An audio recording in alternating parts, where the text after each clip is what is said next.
Présente dans Top Chef pour la 9e année, Hélène Darroze voit son rôle profondément modifié cette année puisqu'elle dirigera un concours parallèle destiné aux candidats éliminés. Et la production a dû ruser pour ne pas que ce subterfuge s'ébruite. Révolution dans Top Chef cette année. Vous n'allez pas vous coucher à point d'heure après avoir attendu indéfiniment de connaître le nom de l'éliminé du soir. La terrible épreuve de la dernière chance disparaît, ne laissant donc que 2 épreuves par soirée, une qualificative et une éliminatoire. Un chamboulement dû à un autre bouleversement, Hélène Darroze n'a pas de brigade et prend la tête d'un concours parallèle opposant les candidats éliminés, semaine après semaine. CIST avec le grand gagnant de cette compétition qu'elle retrouvera Philippe Etchebest, Paul Perret et Glenn Vielle lors des quarts de finale. Mais au fait, comment se sont déroulées ces épreuves secrètes ? La chef de la Brigade Rouge nous a répondu au cours d'un long entretien, à retrouver dans Télé Loisirs, en kiosque ce lundi 20 février. Pendant 4 jours, on s'est enfermé si les épisodes de la Brigade Cachée sont diffusés en deuxième partie de soirée à la suite de Top Chef, ils n'ont pourtant pas été tournés au même moment afin de conserver le secret le plus longtemps possible. Les candidats n'étaient pas au courant de ce concours secret.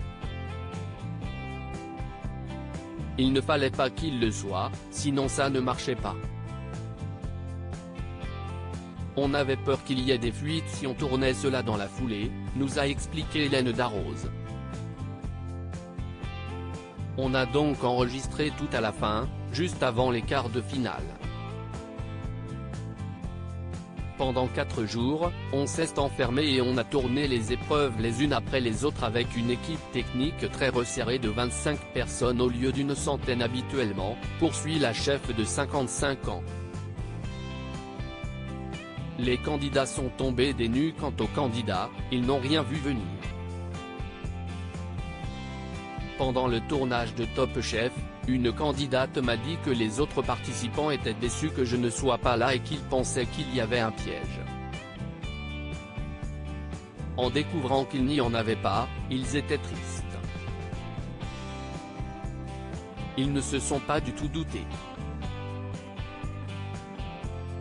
Et je le voyais bien quand je les appelais pour leur dire qu'il avait une seconde chance, ils tombaient des nues, se souvient Hélène Darroze avec malice. D'autant que la chef originaire des Landes les a contactés 2 jours avant le tournage. La production leur avait monté des bobards en disant qu'il y avait des prises à refaire et qu'il fallait qu'ils soient là, nous a-t-elle indiqué. Quant à elle, elle prétextait vouloir prendre des nouvelles des éliminés avant de leur annoncer la bonne nouvelle.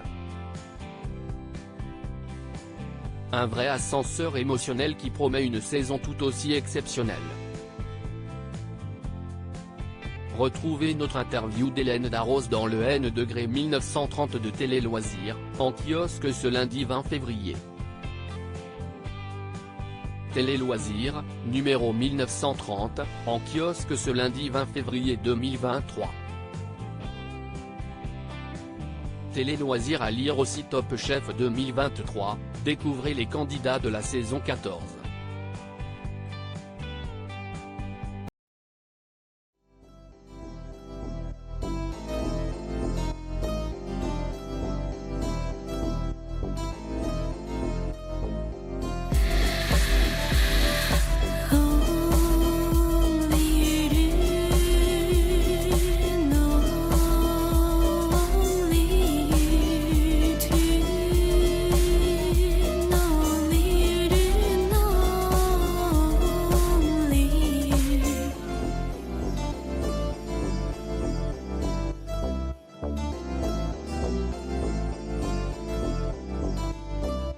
To